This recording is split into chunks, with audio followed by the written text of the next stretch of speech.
ဒီနေ့ကတော့ဒီအရန်အေးတော့ soup လေးစားချင်တာနဲ့ဒီ Sunday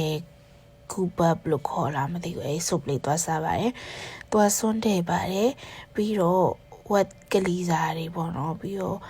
ဝက်ကလေးစားမှာမှသူကအသေးရယ်အဆုပ်ရယ်နှလုံးရယ်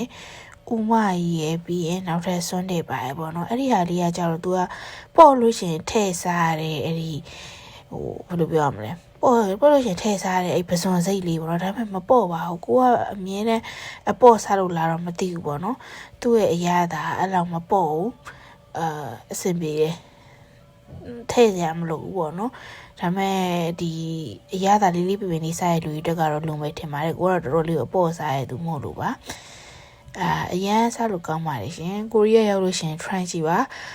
ဒီ soup နှစ်ခုလောက်စားရတယ်မှာနှစ်ခုစလုံးတော့စိတ်မပြတ်ခဲ့ဘူးပေါ့နော် soup ထဲမှာဒီထမင်းတွေတခါလေးထည့်စားရတယ်လေလို့နည်းနည်းချင်းစီဒီစိတ်စားပိုကြိုက်တယ်ပေါ့နော်အဲ့တော့ဒီနေ့စားခဲ့တာလေးပါ